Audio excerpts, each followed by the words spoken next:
Hi guys, something very different for the channel today. So normally I create car content, but there's been such a buzz on the Airsoft community pages and Reddit and everything that I thought and a lot of questions that have been asked to me that I sort of ended up replying to loads of times. Thought I'd put together a really quick video, since I have the means to do so, of the Tokyo Marui MP5A5. So I'm going to do a quick unboxing, quick shooting, and sort of initial thoughts and overview.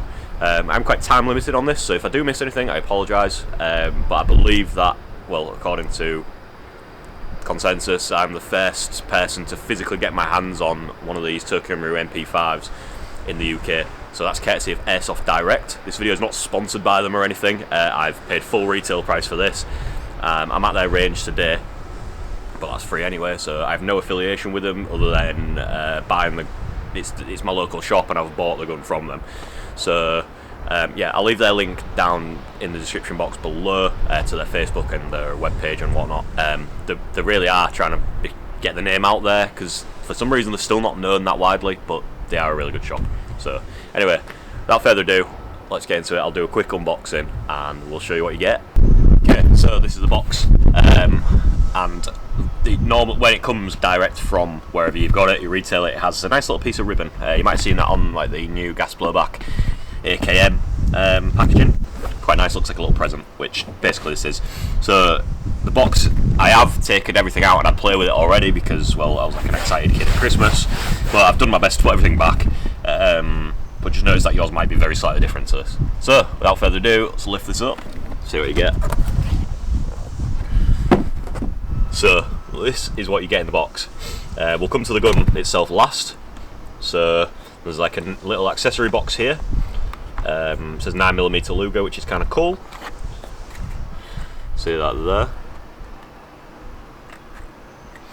And what you also get is a sort of bung to put over the end of your muzzle. It's like a muzzle plug. That's kind of cool. And you get some Tokyo Marui BBs. These are probably the only BBs that I'd actually use that come in a box with the gun. With a gun, should I say. So let's put that back in there. You also get a silencer adapter and 2 spacers. And I'll come to those in a bit, but basically it has a tri-lug, like the real steel, it has a tri-lug muzzle device already built into it. But what this allows you to do is, if you don't have a tri-lug suppressor, like you would if it was a real one, plug this on, and then you can, this is just 14mm CCW, so you can just screw your suppressor of choice on, and the spacers there to make sure there's no gap depending on the thread, because sometimes they come there and you see a little gap, it looks unsightly, so you just put one of these on, plug your suppressor on, and that's the purpose of that. But I'll show you how that attaches in a sec. And then you get one magazine. This, as I actually had someone telling me that I can see the second magazine in the picture, what you want about, and no, I've got it in front of me. Here it is. This is just cardboard.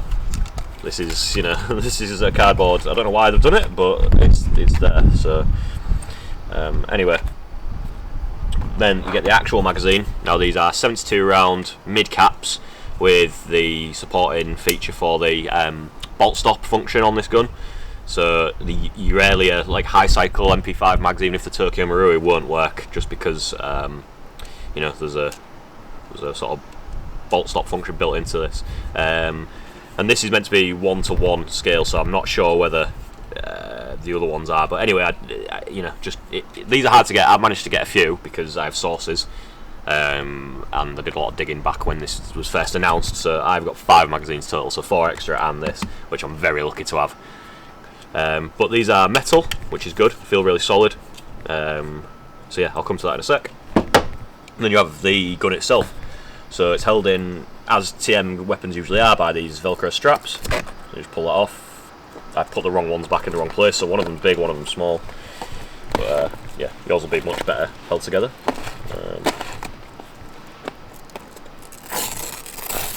Pull that off, and then pull this one off, wherever the end of it is. There we go.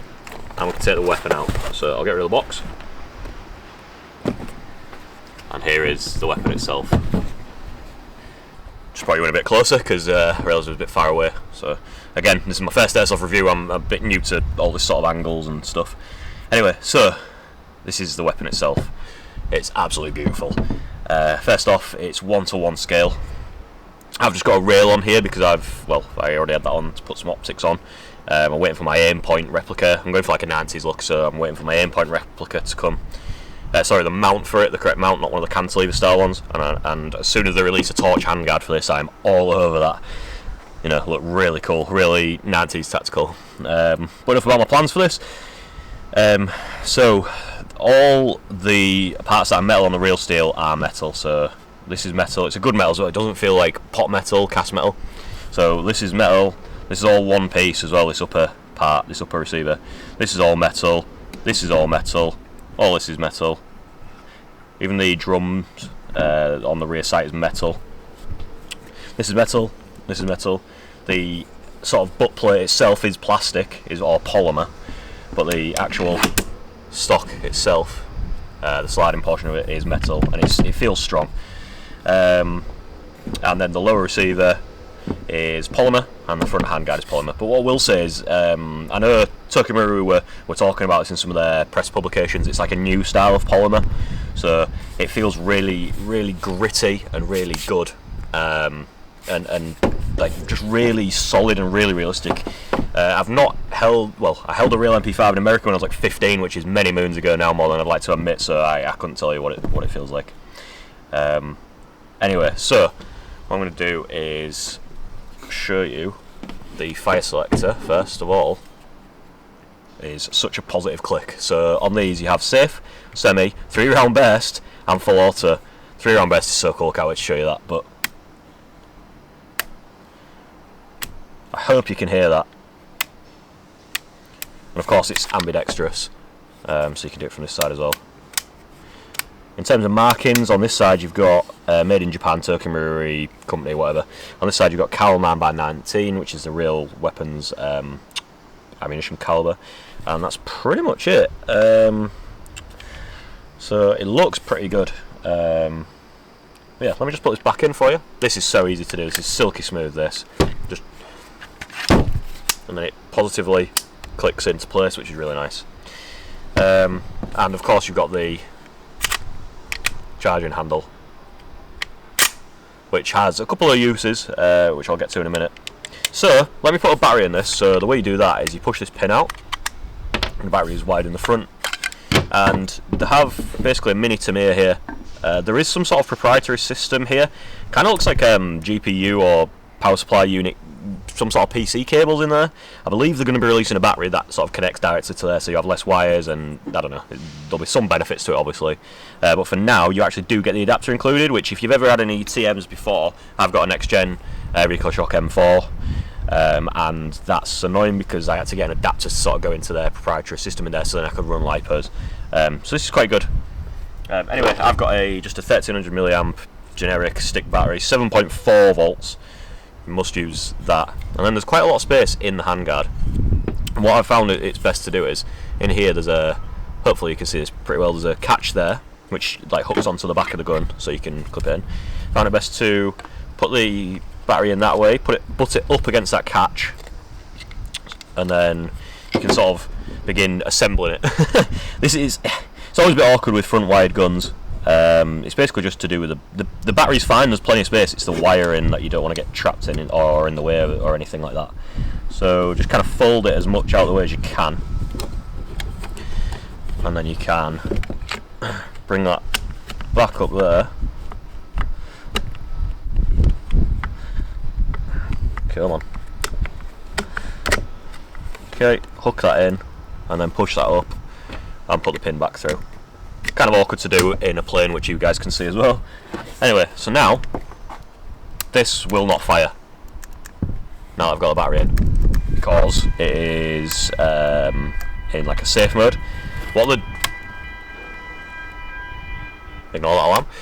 So what they've done is, if you do this 3 times, which is a really good idea, and look into the magwell, you'll see that blue LED flashing. Hopefully you can see it, it's a lot brighter in person, but just in the magwell, blue LED flashing, that means the gun is in dry fire mode, and you can dry fire it.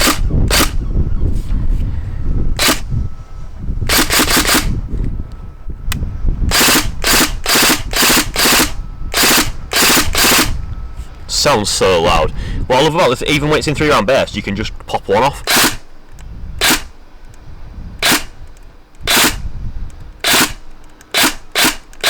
difficult to do, but you can, because the trigger response is amazing on this.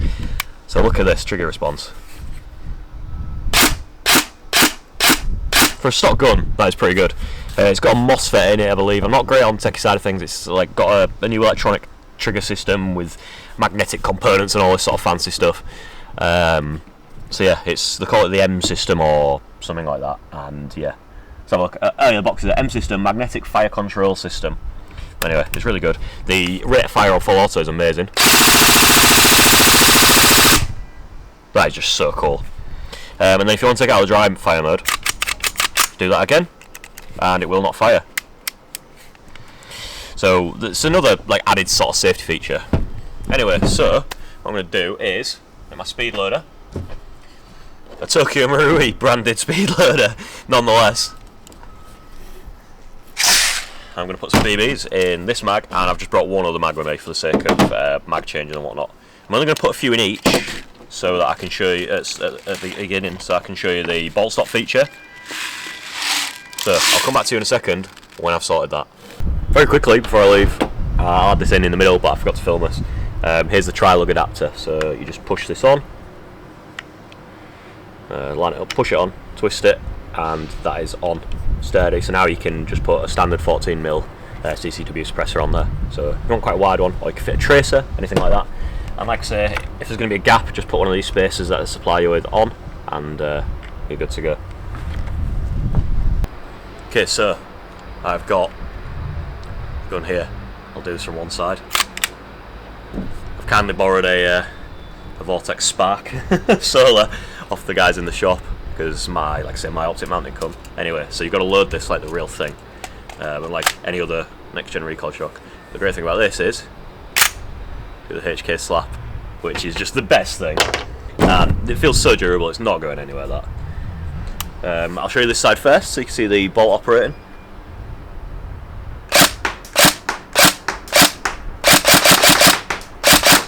Okay, let me just adjust the hop a little bit.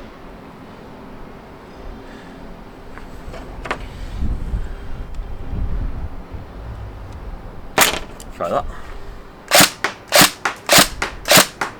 A bit better.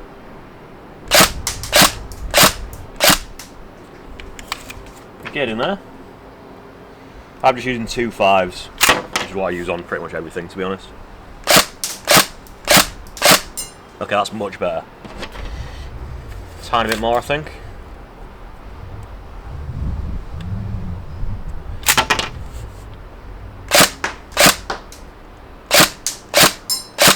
That'll do for now until I get to a longer range and can, you know, fiddle around with it. I've got a Chrono here real quickly, which the batteries have just fallen out of. Okay, so I've got a Chrono here real quickly. I'm going to set it for 2.5s, so we get a really accurate reading. I'm a 2.5s.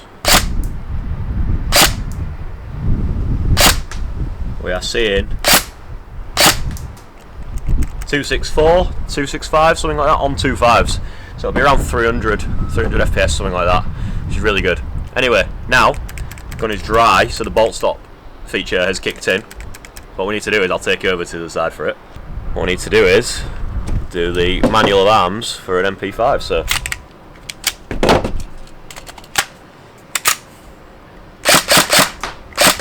and you can carry on shooting.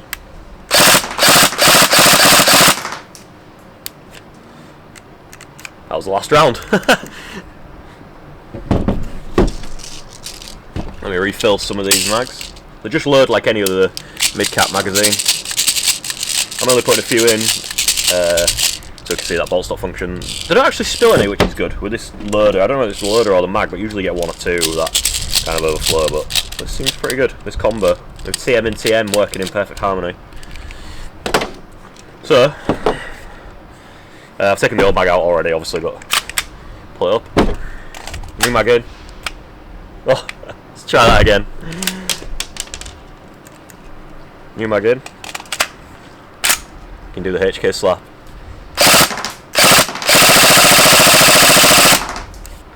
Okay, what I'm going to do now is a mag dump. So these are 72 round mags, I've got 2 of them. I'm just going to do a full auto mag dump. So I'll do it the boring way first. So, we're shooting? Yeah. Okay, so, mag dump. Let's see if we can get this reload right.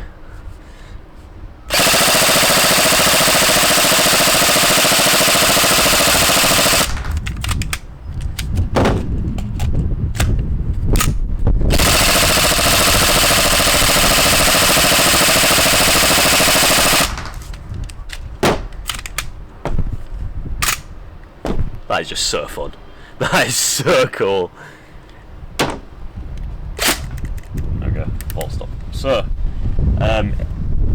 this is so well made. Like, initial thoughts, it's so fun. I can't wait. I'm going to skirmish with this on Sunday the 5th. So I'll have more thoughts after using it. Range seems amazing already. Obviously I've got to dial in once I get my sight. This is nowhere near zero, and it was just on for sort of point of reference and to look cool in the video. But yeah, I'm going to get my aim point on, and we'll see how it goes on Sunday. But yeah, honestly, I would well recommend picking one of these up. Next batch is probably all sold out now. Next batch is going to be December probably. It's the way it works with TM, they do it in batches, and it's rumours about when the next batches are coming out. But yeah, I'd highly recommend just bug Airsoft Direct. Just say, can you get me one of these on the next batch? Just inundate them. Yeah, because they've just sold out. So yeah, thanks for watching. I'll leave you with this.